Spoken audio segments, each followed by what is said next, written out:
This week on TechRap, is Google's modular smartphone the future? The tech giant gives developers a peek at Project Era. Doing something different for a change, Samsung to hold global launch for the Galaxy K Zoom in Singapore. And we review the highly addicting smartphone game, Windup Knight 2.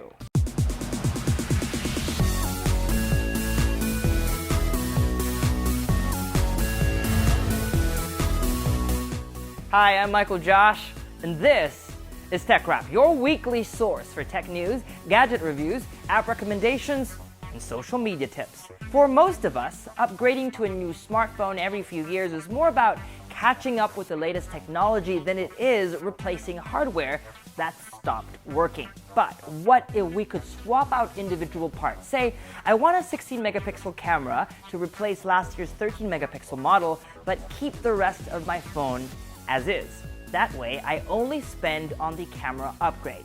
That is what Google aims to achieve with Project Era, and the technology is closer than you think. This week, the tech giant shows off the innovative hardware to journalists and developers. How does it work?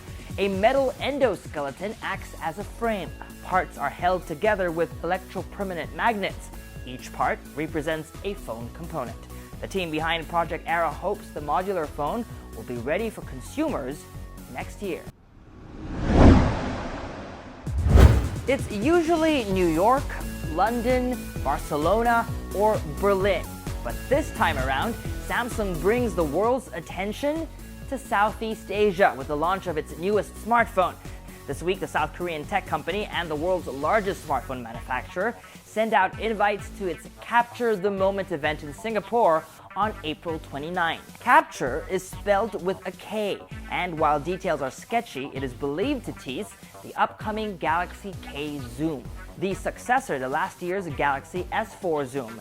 Leaked images of the phone reveal a device that looks more like a phone than a camera. But despite its thinner form factor, the phone is rumored to sport the same 10 times optical zoom, along with a newer 20 megapixel camera.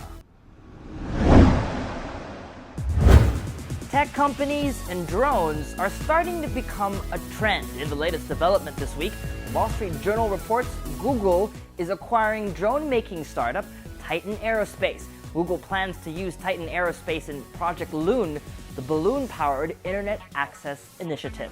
A statement on the Titan Aerospace website notes other possibilities, such as helping monitor environmental damage like oil spills and deforestation. The Google Titan Aerospace deal follows Facebook's acquisition of drone competitor Ascenta. Like Google, Facebook plans to use drones to provide internet connectivity to unconnected areas in the world. When you download a new game, how long does it capture your attention? How long do you keep playing? According to a new study by analytics group Swerve, game developers only have 1 day to catch a player's interest. Only 33.9% of those trying a game out keep playing after the first 24 hours. 19.3% of players stop playing after their first try.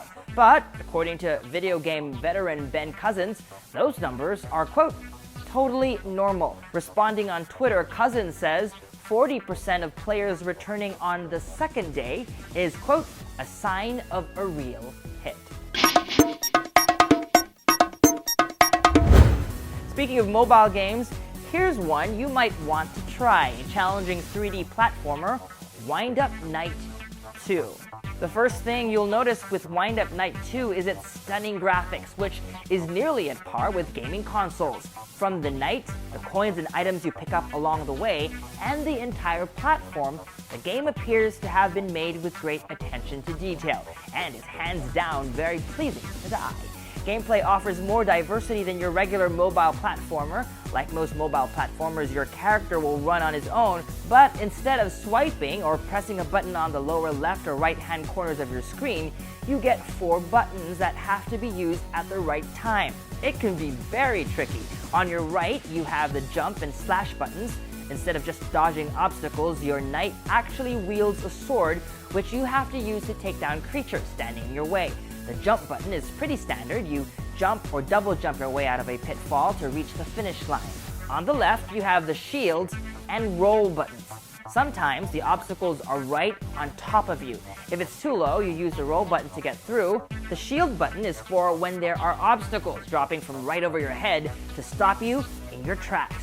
But it doesn't stop there. You can actually upgrade your sword, shield, helmet, and armor. Each item provides you with a new ability.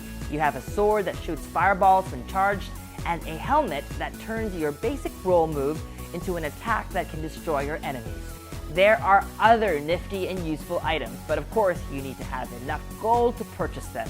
Piling up gold not your thing? There's an option to buy items as an in-app purchase. Your knight also has a life bar which winds down as you go along. Don't worry, it automatically refills when you successfully block objects with your shield. And there are plenty of windups to be picked up along the way to make sure you get through to the end of the stage.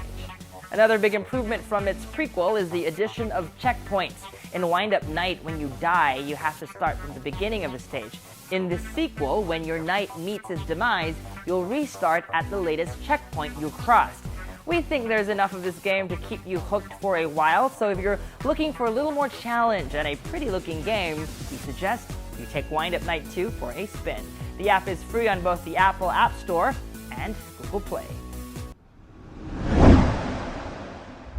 And that was TechRap. For the latest tech news, log on to Rappler.com/technology. Old and new episodes are posted on Rappler.com/TechRap. Follow Rappler on social media, join our conversations online, and do keep on sending those questions. All the details are below. Happy Easter, folks. I'm Michael Josh. Thanks for dropping by.